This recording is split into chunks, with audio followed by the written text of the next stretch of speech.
Hello, and welcome to the Feeling Good podcast, where you can learn powerful techniques to change the way you feel. I am your host, Rhonda Borowski, and joining me here in the Murrieta studio is Dr. David Burns. Dr. David Burns is a pioneer in the development of cognitive behavioral therapy and the creator of the new team therapy. He is the author of Feeling Good, which has sold over 5 million copies in the United States and has been translated into over 30 languages. David is currently an emeritus adjunct professor of clinical psychiatry at Stanford University School of Medicine.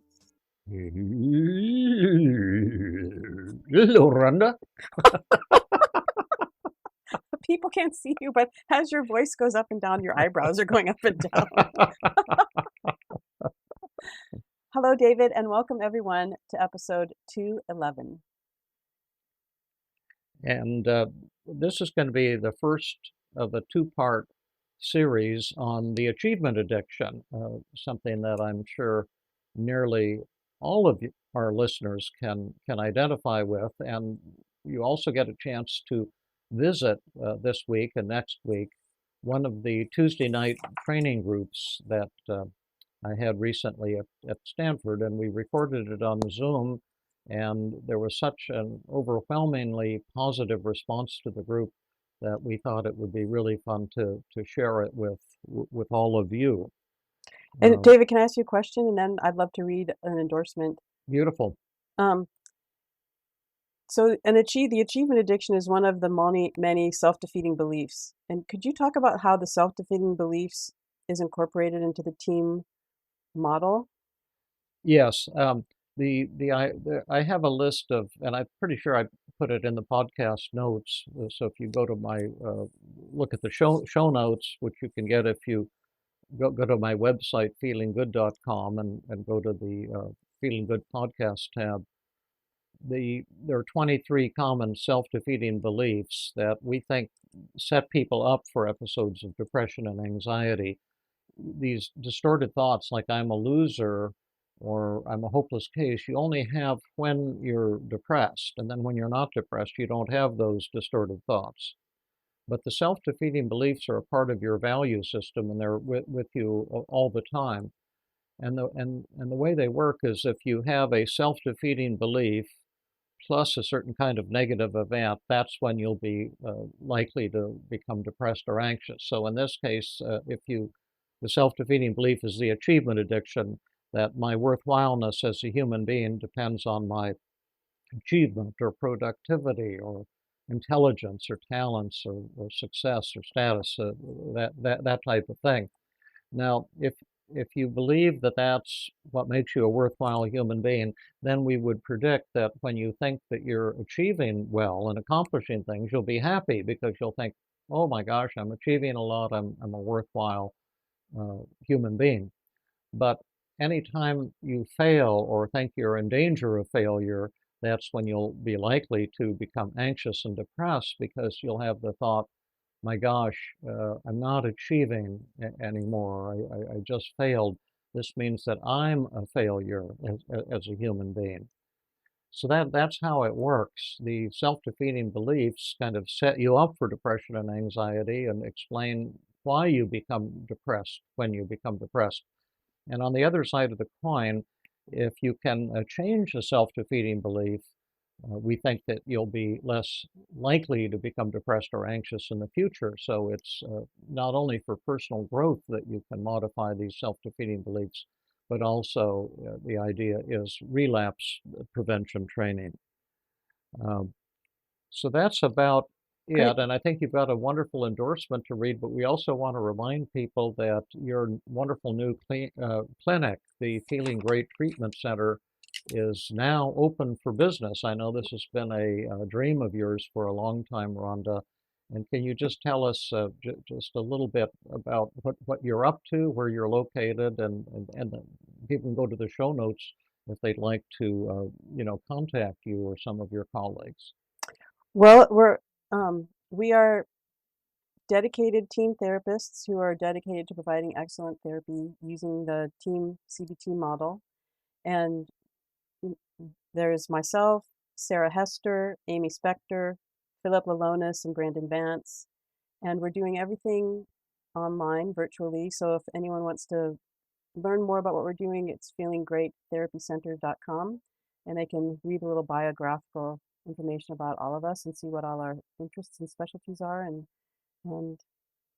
move forward in working with us. We welcome everyone. Well, I know all of those individuals, and it's a phenomenal group that you've put together. I know it'll be fun for you as a group, but also providing a great service for the community. When you have bricks and mortar, and when it's no longer all virtual, will you be in Berkeley or Walnut Creek or We'll be in Walnut Creek, but in probably not Walnut till Creek? January. Oh, okay. Of, Super. And then one other mini endorsement is my new book, Feeling Great, should be out and on the market and available by the time you hear this podcast.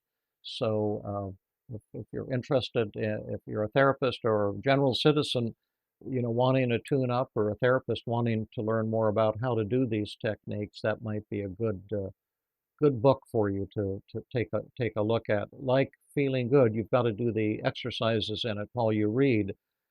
If you really want to make changes in your life, if you really want to understand these powerful new techniques. And then you had one brief endorsement, and then we'll get right into the Tuesday group. Cool. This is Milena, and she responded to episode 203, which was about how to crush negative thoughts using emotional reasoning, or no, the emotional reasoning distortion embedded in one's negative thoughts. And we talked about how to crush emotional reasoning in that episode. And anyway, Milena wrote, "I just love you, Dr. Burns. I'm reading your book, Feeling Good, and doing the exercises. I have struggled with anxiety and depression over the years, and years ago I had a mental breakdown with severe anxiety and depression. Your book, When Panic Attacks, saved my life. During the recent pandemic, I was laid off and experienced tremendous stress, anxiety, and depression. I'm reading Dr. Burns' books and listening to your podcasts for healing and inspiration. Thank you, Dr. Burns. You're a beautiful soul. I'm so grateful that I came across your work years ago. God bless you." Thank you so much. And now we will swoop in and kind of be the fly on the wall while the Tuesday group at Stanford evolves. It's actually now all virtual, but this is my Stanford Tuesday training group. And thank you for tuning in, and hope you enjoy the episode. You're going to hear the first half of the group, and you're going to hear Zeina talk about her tendency to base her self-esteem on her achievements, and we're going to be using a technique called the cost-benefit analysis, which she later said made a huge impact on her.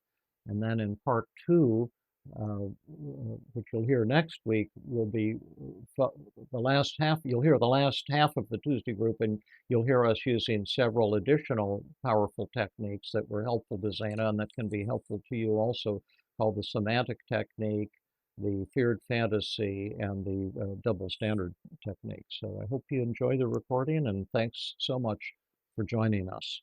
You want to get us kick-started now on the topic, Jill? And thank you for the support. Yeah, I think, yeah, absolutely. So, in terms of kick-starting, I guess it was just David and I maybe talked about I think the best way to do it would be to ask if someone would like to share their self-defeating belief and their cost-benefit analysis with us, and we could kind of listen and take notes and use that as a jumping off point to look at the CBA, maybe even highlight other things that you could add to your CBA, look at the points between it, and then get started on what would be methods. Kind of like David said, we could do like a recovery circle with that self-defeating belief, generate a bunch of methods, and that would be the springboard for tonight.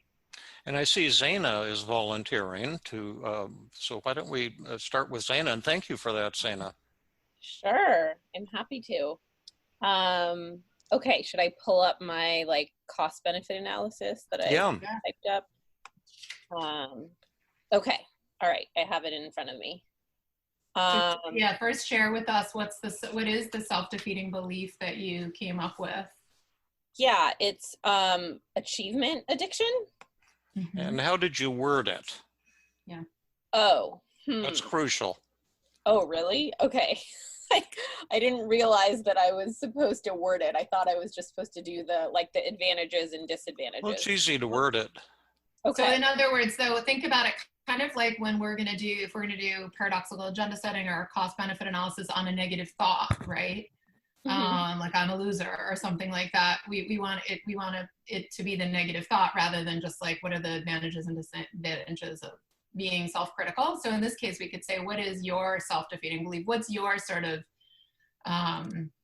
version your of the self-esteem achievement equation or whatever, in Yeah. your words? And just to give you a little help on this, Zeina, would be something like, my worth as a human being depends on my achievements. That would be one simple version of it.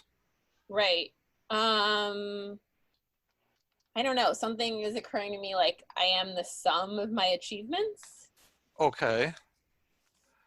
I am the sum of my achievements. And then what happens when the sum is low? I don't feel so great. And why do I not feel great? Because I'm basing my worthiness on my achievements. Okay, so you could put on the top, my worthiness is based on my achievements. You could also, and also the one, I am the sum of my achievements, my worthiness or worthwhileness as a human being depends on my achievements. And that's beautifully stated. And what that means then is that if I'm achieving, then I'm quite worthwhile. But when I'm not achieving, I'm not worth much. Right. Yeah, exactly. Could I say my self-esteem is based on my achievements? You can add that too. You can add, you can have all three of these sentences. Okay. Okay. My self-esteem is based on my achievements. You remember what the Buddha said about self-esteem? No. Once you've got it, get rid of it as fast as possible. Okay. Anyway, let's hear your advantages and disadvantages. Let's start with the advantages. Okay. I'm just writing down what you said. Okay, so the advantages are I feel great when I achieve something. Okay, by everyone in the group or everyone who's watching, write that down in the left-hand column of a piece of paper labeled advantages, and the right-hand column DIS for disadvantages. I feel great when I achieve and do a great job. Yeah, and I gave kind of examples of that, which was like, I have a good therapy session with a client, I make progress in my workout routine, or make progress on almost any goal that I have. I feel great. Great. Should I go on to the next one? Sure. I feel good and proud of everything that I have ever achieved in my whole life. It's part of my identity. Remember what the Buddha said about identity? I don't know. Once you've got one, get rid of it as quick as possible. You feel good and proud of all my achievements, and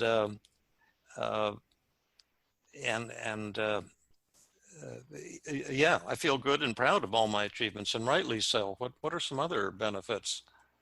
I feel motivated to achieve and move forward daily on my goals because it feels so good when I do. Yeah, that's awesome. And strangely, I thought that I was going to find a ton of advantages when I did this, and I got kind of stuck after that. I have a lot of disadvantages, which really shocked me. Well, why don't we turn it over temporarily to the group and see if the group can add one or two or three. Okay, great. One thing I can think of, it gives you a simple way to measure your self-esteem. Huh. Yeah, I guess that's true. Okay. Well, it could or could not be an advantage, but can measure self-esteem. And another thing. I can add a few. Yeah, go ahead. So lovely like background, other people. Miriam. Thank you. This is Foothills Park. This is the lake, right? Yes, yeah, it is. We missed you so much. We decided to kind of go hang out there. Oh, yeah. last weekend with Oh, Alex. really? And we Oh, thought about you so and our hike. beautiful. Yeah, I miss it. Yeah. I emailed Alex this morning, but I didn't hear from him. Oh, he's been on the Zoom calls all day. Oh, yeah. He's Yeah. still on the Zoom call, so I'm kind of moving back and forth between rooms so I can talk when I'm Oh, not yeah. at my computer typing. Yeah. Yeah. So Zeina, I wanted to ask if respect from others would play a role in that. You know, if others would respect me more if I have higher achievements, or my Oh, yes, totally. and then my family members or my friends, or you know, basically people who care about me would feel proud, and I like to make them proud. Totally. Yes, those are great. So others will respect me more if I have more achievements. Yeah. My family and friends will feel proud of me. Can I have a question though, because that's kind of, David, isn't that kind of like when we look at what, that's almost like saying what's the advantage of being loved, which is not we're not saying what is the advantage of achieving a lot. We're saying what's the advantage. It works like this. It works like this in Zeina's case. The belief motivates her to achieve a lot. Uh-huh. And because she achieves a lot, she gets a lot more respect from other people. Okay, so she wrote, "I feel motivated to achieve a lot," and then you're saying that you would add, "If I achieve a lot, I'll get admiration." Plus, others will admire me just because I'm so motivated and have such high standards. Right. So that would be like if you think others will admire me because I'm so motivated and have high standards. Yeah. Someone wrote in the chat that they want the original statement, and there were 3 ways to express the achievement addiction. Number 1, I am the sum of my achievements.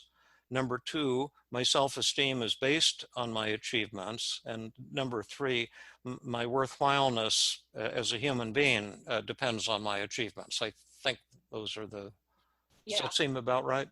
Yeah. Any other additional ones, Miriam, because that was huge. Yeah. When you said. Any others, Miriam?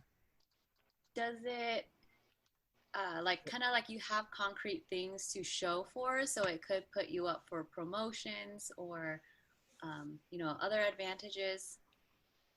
Yes, more promotions, more patients being referred to you, more income, more status, more autonomy. You know, like you will be your own boss. Obviously, the more you grow and the more you will have more control over what you do. Cool. Yeah, I'm writing down, with concrete achievements to show, I will have more clients, more income, more opportunities. And Miriam mentioned more autonomy, which might not be an issue for you, but it could be an issue for Miriam. No, that one resonates with me. Yeah. I like the more autonomy. The promotions didn't resonate with me because I don't work in a company where but it doesn't, but yeah. Let's see, Esther had one, I think, and Michael had one. I think your entrance into certain crowds, like you'd form your own tribe, be it of therapists or, you know, have a higher rank at camps or any professional organizations that you may belong to because of what you've been able to achieve. Yeah, status. Totally. Yeah, like I'm really focused on getting to like level 5 in team, and like training groups that are only for level 3 and above, and so you recognize as somebody. Right. By the way, Zeina, I've introduced a new level 8. Oh. Get working. But to get to level 8, you have to be able to levitate. Okay. Good thing I've been working on that. Zeina, I can think of another advantage. Being so achievement-oriented keeps you from getting bored. Oh, yeah. That is a big one for me. Yes. It's for sure. Too, it like gives you a goal, or you know, provides something to strive for. It feels good to have something to strive for, as opposed to goals. Yeah, already being at the top. Yeah. Yeah. That's how my mom talked me out of getting a BMW when I was 16. She's like, you better start with Toyota, because then what will you get? That's funny. I think that Esther was trying to get her hand up there, and as was. Mine's been covered. Oh, okay, good. Thank you, Esther. What about Anastasia? Nice to see you. yeah, thanks. How did I do? David, there's one in the chat box from Lee. Oh, yeah, from. As your achievements grow, your worthiness increases. Upwards trajectory. Oh, yeah. Oh, Cool. yeah, this is a good one. Oh, whoa. What just, hold on. I just lost. I just hit the wrong thing. Oh, But, yeah. And then somebody else was trying to bump in here. You just talk, you'll appear. I was also going to add one, just maybe this didn't resonate, but along the promotions or higher level, like level 8, potentially you could make more money financially and live in the Bay, continue to live in the Bay Area. It's pretty expensive to live here. Yeah. Yep. Buy a house someday. Buy a house. Yeah. I think we've got that covered already under income, more income, more money. That's very important. And Anastasia? So I don't know if this We resonates. can't hear you. I can't anyway. You can't? Oh, that's strange. Very well. Can others hear her? I can hear. Can you hear me? Yeah. Maybe my computer needs an adjustment. Oh, yes, it was my computer. I don't know if this resonates with your original thoughts, but does it give you purpose? Yeah. You cover that already, purpose? No, I don't think we did cover that. Purpose is huge. I have one too. How about you're meeting the expectations that you have for yourself? Yeah. Yeah, I think that's like, that's a little different. It's kind of similar to like setting goals and meeting them, but yeah. It's a good one. Shows I appreciate social values, other people's, and I'm a good something. It flashed off the screen before I could finish reading it. And I'm a good community member. Oh yeah. Yeah, because you share the common value of Western civilization. Yeah. That's the core of the Calvinist work ethic. You are what you do. Right.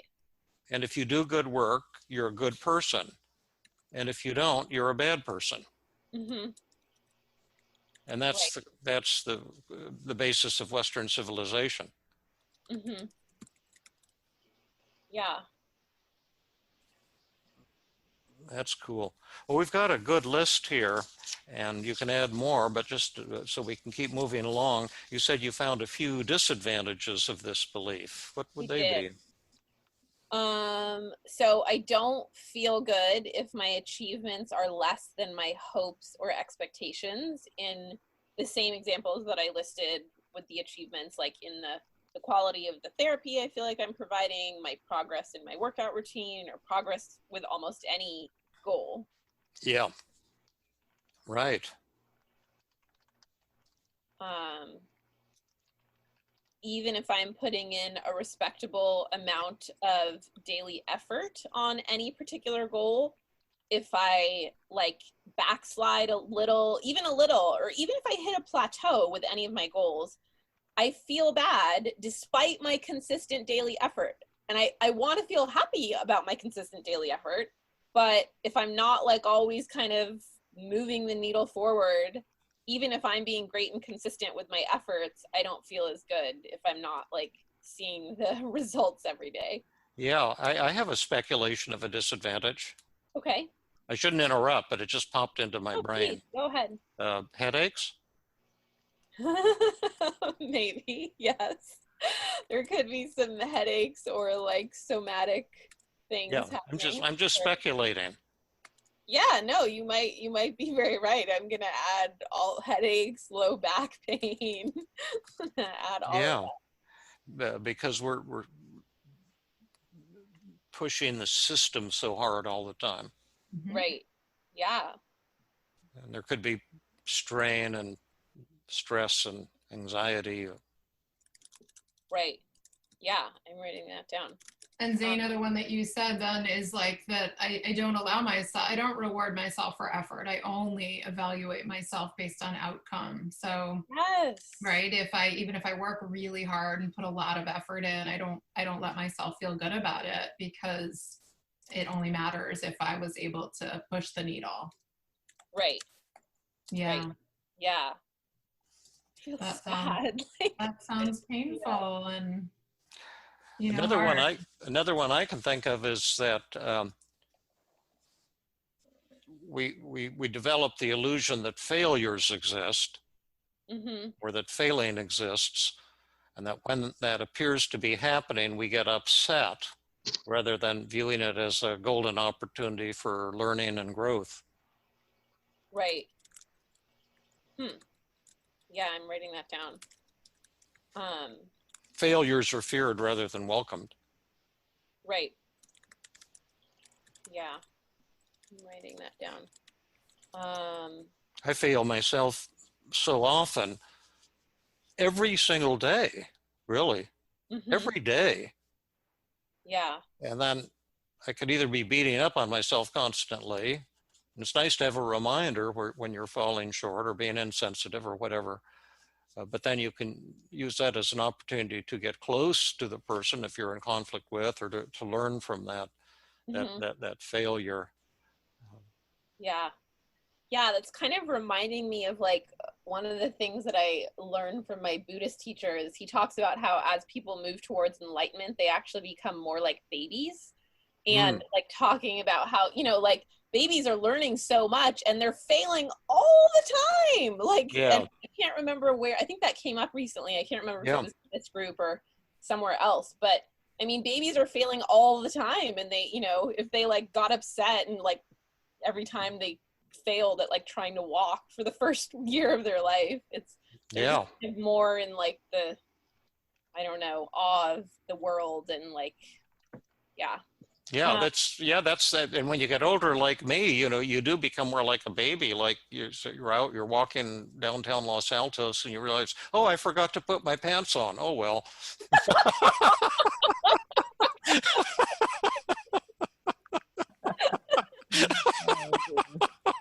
I'll learn from this experience. Extreme shame attacking. Yeah, right.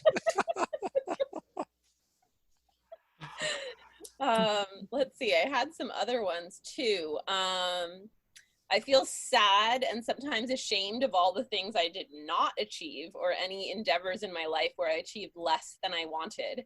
Oh, and yeah. That too is a part of my identity. Yeah.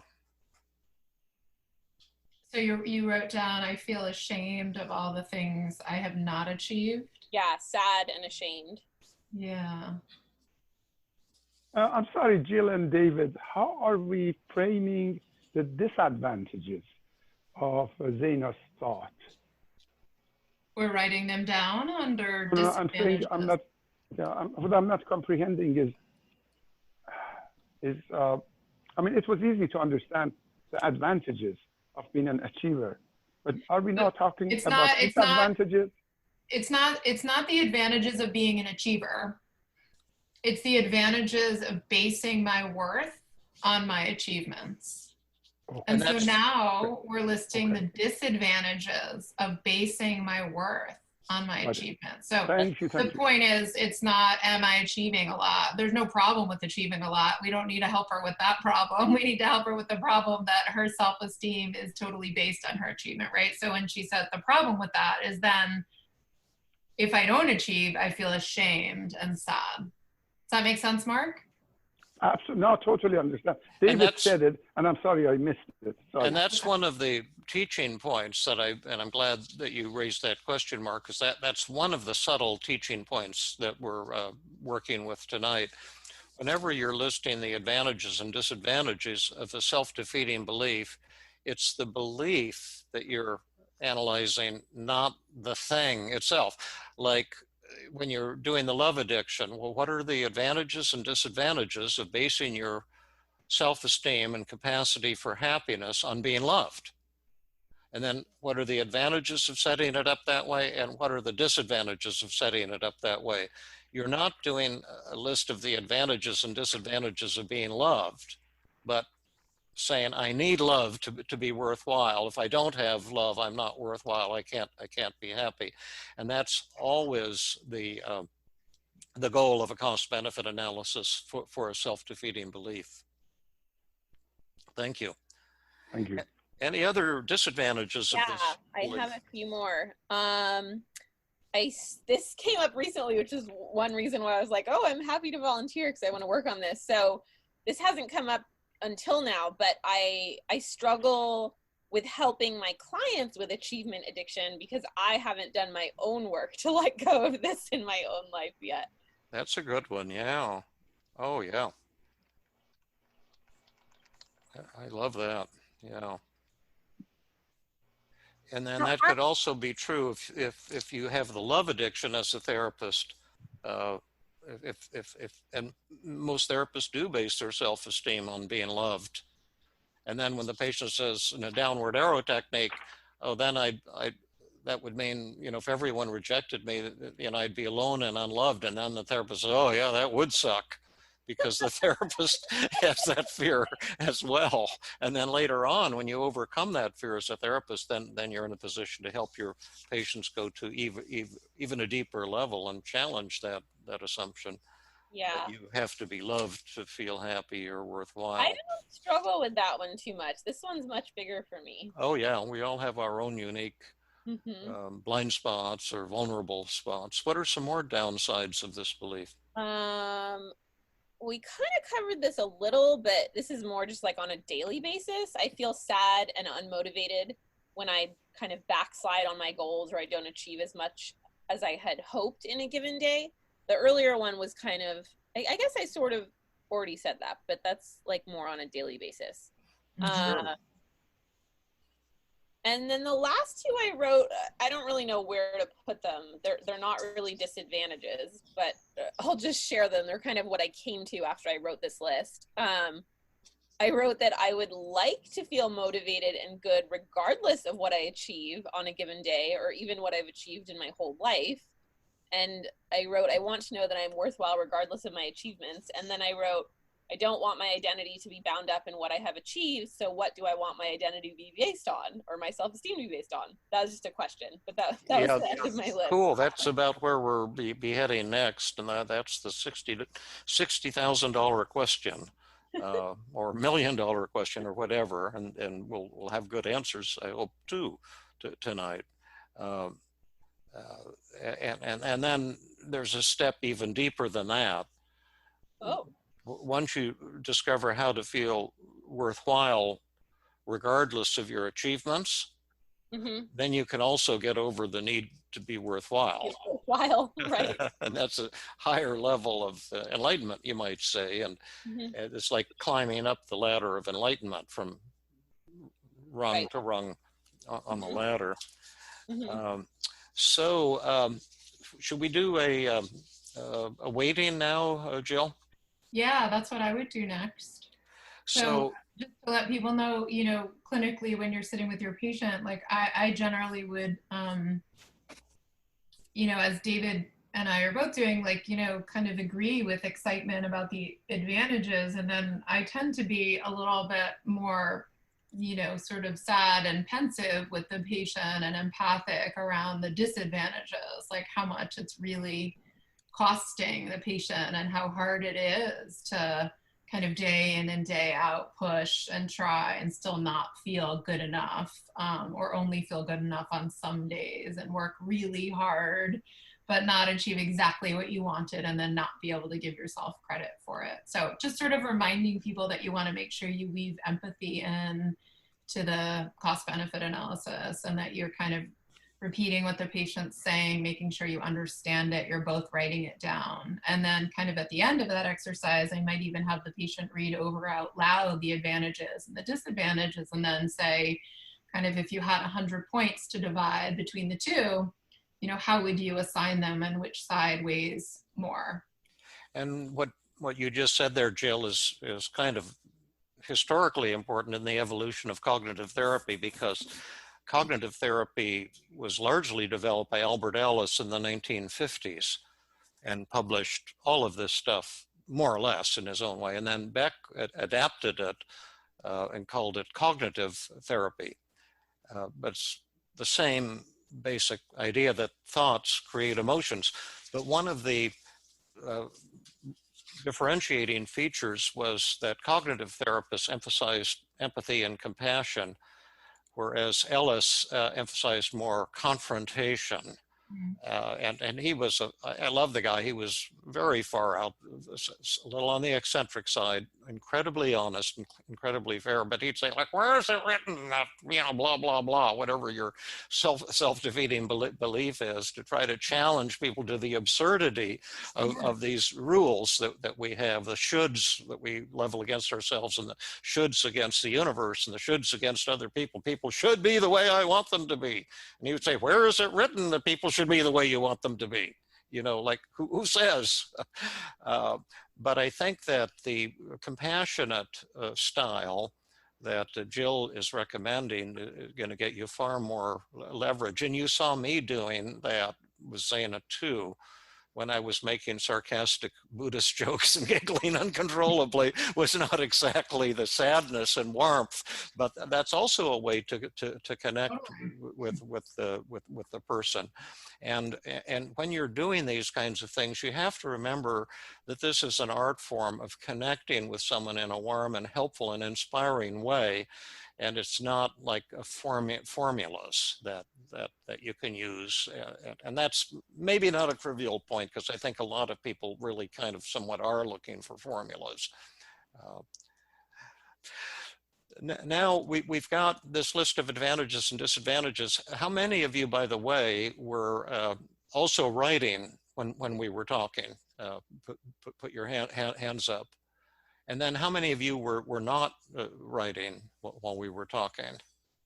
Let me just see. How many were not? I'm back to gallery view here. Yeah, it's crucial, I think, to write the things down. This is definitely a written exercise. And then you can read it back to the patient, and I'll do that right now. Read the list of advantages and disadvantages. Oh, by the way, how many of you in the group have this same belief system going? But let me just get back to the other view. Put your hands up if you, yeah, quite, it looks like about 2/3 of you, I would think. I didn't do a precise calculation there. Now, David? Yep. I have a question and a comment. I'm noticing that we did some participation on the advantages and kind of throwing out some ideas on possible advantages. And we really didn't do that with the disadvantages. And so I'm wondering, kind of in the line of Jill's idea of being very gentle, is there a reason why you wouldn't? And I'm asking because I actually have a disadvantage that I'd be inclined to kind of put out there. Absolutely. And anytime you have a comment or a contribution, but just put it in the chat box, because Todd is kindly monitoring that for us. And if you're being overlooked, he'll certainly bring that to our attention. But yes, let's add some more disadvantages. So Zeina, I also share the achievement addiction. And one thing that has been a disadvantage for me is that I hate to admit it, but I think that me being so critical and judgmental about myself over achievements, it actually bleeds over and makes me a little critical and judgmental towards others and their achievements. And I've been able to see that mostly like in dealing with my kids, but I'm just kind of wondering if that might be something that has ever bled over for you. Totally. That's a really good one. Thank you. I agree. That's terrific. I have another one too. I wonder if you might feel that in pursuing all the other possible interests and vague undertakings in life, like bird watching, that it's kind of a waste of time if it's not on the list of goals. Oh my gosh. Yes. Wow. Okay. Wow. You guys are amazing. I feel like you guys are just like going into my heart and like pulling stuff out. Yes, I totally have that problem. And well, another one related to that. Let me just write down what you said. Oh my gosh. How are you writing it? What are you writing down, Zeina? I wrote,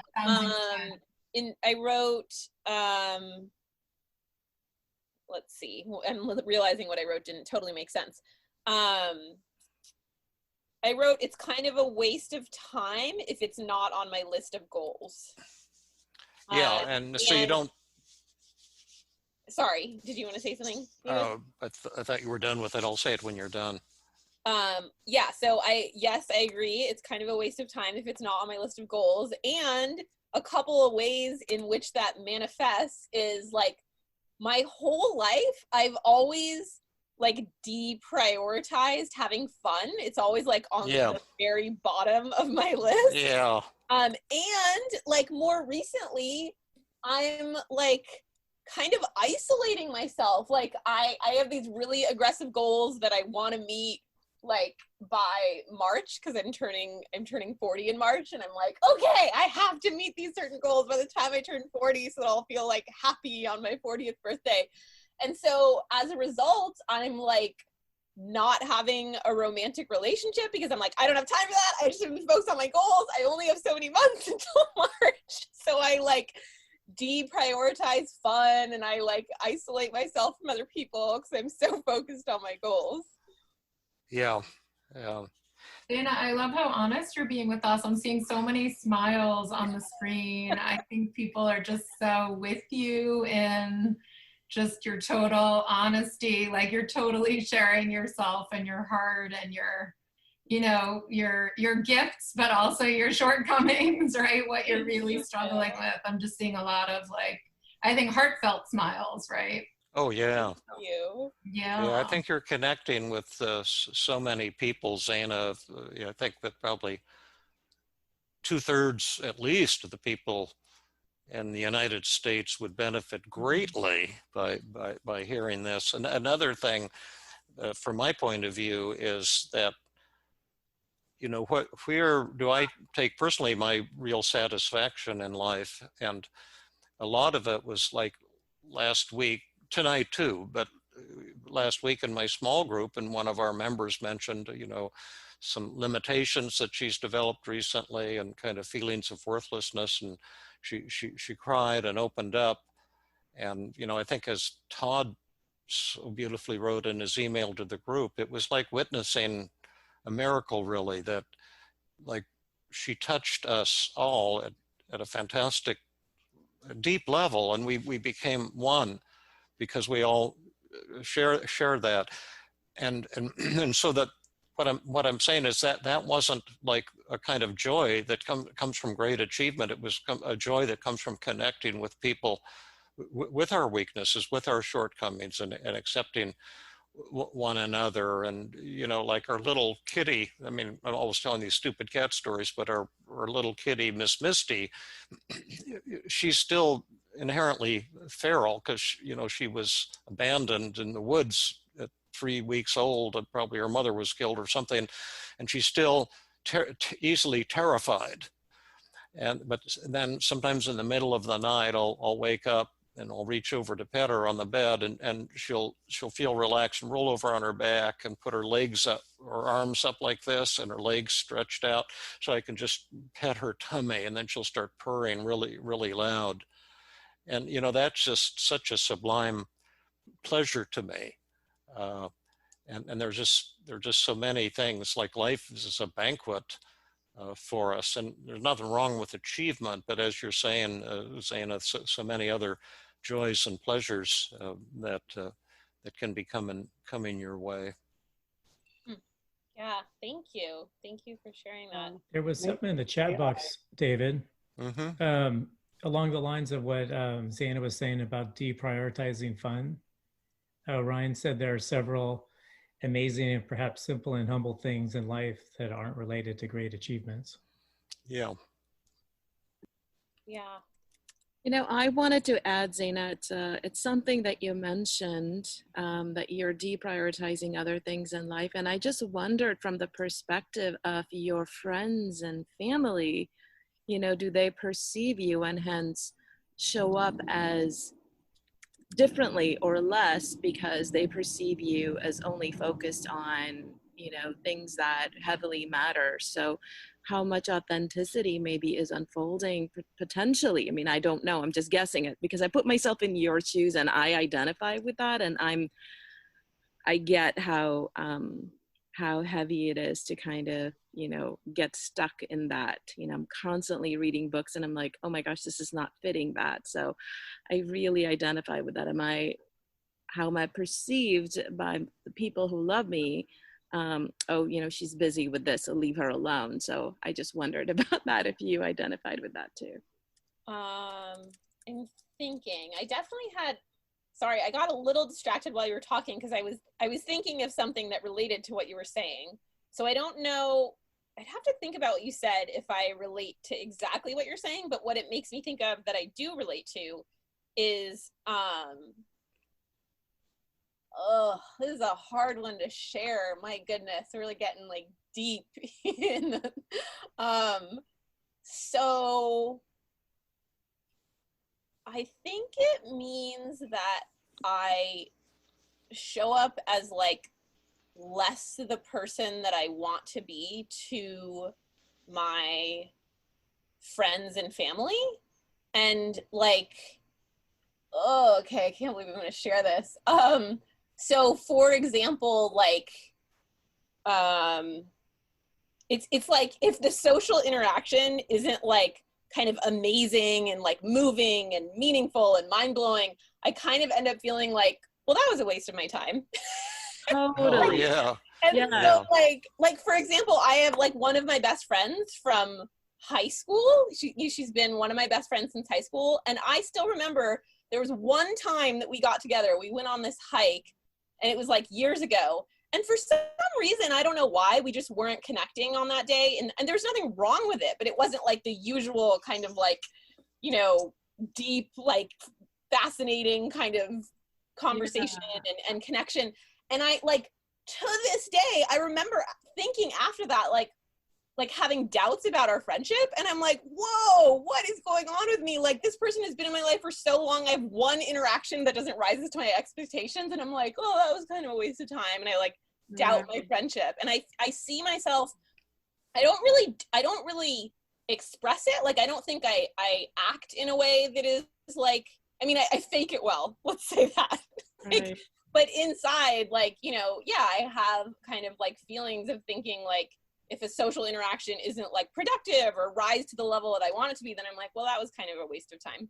Right. Yeah. But just as an aside, there's a simple solution to that. We won't go into it tonight, but when you're having a boring interaction with somebody and you want to transform it instantly into an incredibly dynamic interaction, that can be done 100% of the time. And we'll talk about exactly how to do that on a different Tuesday evening. I'm wondering, Jill, if we should maybe see if others have disadvantages or if we should do our weighting here. Yeah, I think we should do the weighting to keep moving forward. But I mean, I think it sounds like it was quite, I guess we could ask Zeina, but it was nice for her to hear some of those other disadvantages. They did open Zeina up a bunch and you did really relate to them. So I guess we could ask you, Zeina, do you feel like you wanted to hear more from the group about other possible disadvantages you haven't noticed yet? Or do you feel like you're ready to kind of weight the two sides and then we'll work on think about some methods with you? I'm a little torn. I could feel ready to weight them. And at the same time, like the things that people have mentioned have been they've really mattered. I feel like without Zeina, we could tell the group that they can speak up, but only if they have something earth-shattering to say, because otherwise they'll be wasting their time. And we're going to ask everyone, and yeah, that's right. And we're going to ask everyone in the group to weight them too, and do a pretty amazing job of your weightings, because this is tremendous. No pressure, anyone, but only say something if it's earth-shattering. Yeah. I'm going to read your advantages and disadvantages and see if you can give some ordinary weightings as opposed to outstanding ones. One of the advantages is that you feel great. You feel great when you achieve something, and like your daily workouts. You have a great therapy session with somebody. Another benefit of basing your self-esteem on your achievements is you feel good and proud of all your achievements. You've certainly had many of them. And another benefit is you get motivated to achieve a lot because it feels so good to accomplish things. And one that I mentioned that was probably minimally beneficial was that could be good for some people, gives you a way to measure your self-esteem, so you can tell if you're worthwhile or not. You have a simple measuring rod. It gives you respect from others because for two reasons. First, they'll admire your value system. I've seen you as being really a high achieving person, a really hard-working person. You go to the finest consultants for consultation and learning and growth, and you learn at a tremendous rate. And then in addition, when you do accomplish a lot, that also enhances your status and respect for others. And then it gives you greater income, greater status, greater autonomy. There's no boredom. It gives you goals to strive for. It gives you a purpose in life. And one of your purposes is to meet your expectations, but it also gives you shared values with other people, because most human beings do believe that worthwhileness as a human being is in fact based on our achievements. If you achieve more, you're more worthwhile. So this is a mainstream belief of Western civilization. Now, there are a number of disadvantages as well. You don't feel good when you fail, and when you don't live up to one of your standards, or when you're not continually making progress, or when you're backsliding, it becomes a downer for you. Even a little backsliding and you feel bad. And then there could be somatic complaints that different people might have: headaches, migraine headaches, back pain. I don't know, it's rumored to cause high blood pressure. Probably doesn't, since most of these beliefs aren't actually true when you look at the research critically, but it could be causing a lot of somatic complaints and stress, constantly on the goal, constantly pushing for more. And Jill pointed out that you're only measuring yourself by outcomes and not feeling good about the effort that you put in. And sometimes outcomes are beyond our control, but you're only crediting yourself when you get that great outcome. And that in addition, you may fear failures and experiencing them as devastating, rather than, as your Buddhist teachers would say, opportunities for growth. That actually success and failure from a Buddhist perspective, and I know nothing about Buddhism, but from a Buddhist perspective, success and failures do not exist. They're just illusions, and we have experiences, and we can learn and grow from these experiences, even though some of them are painful. And then you often feel sad and shamed of all the things you have not achieved in your life. And it's harder for you to help your clients who have the achievement addiction because you haven't transcended it to any great degree yet yourself.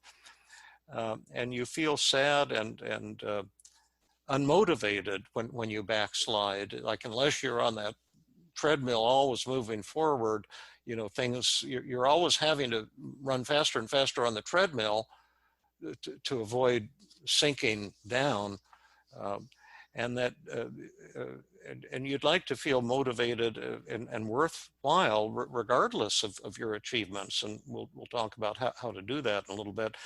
It can make you critical of others and children who are not achieving or not motivated so much to achieve.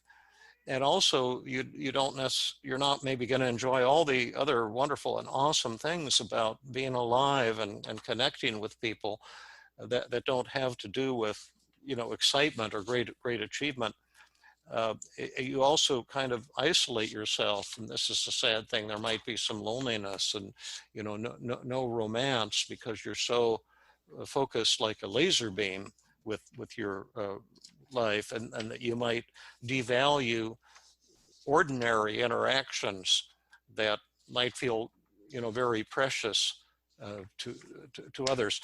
So that's just a list. And I'd like everyone in the group now to on a personal level, put two numbers. There's like, my paper here is pretty, probably pretty sloppy, but I have like a barbell on the bottom, a circle under the advantages column and a circle under the disadvantages column, and a line combining them. And I want you to put two numbers in those circles, two numbers that add up to 100, depending on whether the advantages feel greater or the disadvantages feel greater. And again, like it could be 50-50 or 60-40 if the advantages of this belief outweigh the disadvantages. It could be 30-70 if the disadvantages greatly outweigh the advantages. We're not weighing it based on the number of things on your list, because sometimes one advantage can outweigh 5 disadvantages or vice versa, but kind of how they feel to you. You don't have to worry about getting it exactly right, because you can review it tomorrow and change your weightings. New insights may come, but put two numbers there right now. And then when you've got your numbers, let us know so we can see what your weightings are. I added 2 things from what you said. Well, one of them wasn't necessarily related to what you said, but I realized that when I buy into this achievement kind of worthiness, that I'm living with more of a fixed mindset rather than a growth mindset. Oh yeah. And there's like things that show that that's actually less effective. So even if I was just focused on achievement, the approach I'm taking is less effective. Yeah. And the thing that you said about Buddhism really resonated with me, because there's something in Buddhism, it's like a big part of my life right now. There's something in Buddhism called emptiness. Yeah. And it's exactly what you were saying, like success and failure don't exist. They're empty. They're neutral. And so what I realized is that one of the things I've been working on with my Buddhist teacher is like related to time, because I feel like I don't have enough time. And so one of the ways you kind of create more time from a Buddhist perspective is to, hang with me here. There's like 2 levels to this, that you're supposed to not waste other people's time, and you're especially not supposed to waste your own time. But that can, if you misunderstand it, that can lead to more achievement addiction. Yeah. But when you really understand it, the idea is that anytime you buy into what's called the wrong like worldview, which, for example, the idea that like achievement has like value and meaning to it, you're actually wasting your time. And the only time that you're using your time well is when you're kind of seeing the world correctly, that like, like you said, success and failure like don't really exist. So anyway, that was really meaningful for me. Yeah, great, cool. Thank you. Mm-hmm. So how are these two weightings for you? Raise your hand if you've done your weightings. I'm going to see if I can change my view. Are you asking the group to weight based on Zeina's advantages and disadvantages? No, on your own personal ones, the people in the group, because most people in the group have this same belief. So if you have the achievement addiction, and these are, and you're able to connect with some of these advantages and disadvantages, or your own advantages and disadvantages, rate it for yourself. Right. Got it. So, do you want to tell us your weightings first, Zeina? Yes. It was 90-10. In where's the 90? On the left or on the right? I didn't do it left and right, but like. Are the advantages greater or the disadvantages? Disadvantages are greater. Okay, 10. Or 90, advantages are 10. 10, 90. So what you're saying is giving us permission to work with you on changing this belief system, and we'll talk about the other outcomes. But how many of you weighed the disadvantages greater than the advantages? I can't see most of the hands because I've got the wrong view, but can anybody tell me like how? I'm seeing most people raising their hands for disadvantages. greater than the advantages. Maybe we could say, did anyone raise your hand now? And then I can look and see if you said that the advantages are greater than the disadvantages. I'm just looking. I don't think I see any hands. Oh, wait, Miriam. Miriam. Hand up. That might be the only person I'm seeing. Okay. And then how many of you gave it a 50-50? So put your hand up right now if you did 50-50. One person, Dip D, has 50-50. Great. Now my question to the group is, let's say your patient is like Miriam and says the advantages of this outweigh the disadvantages. What would you say next as the therapist?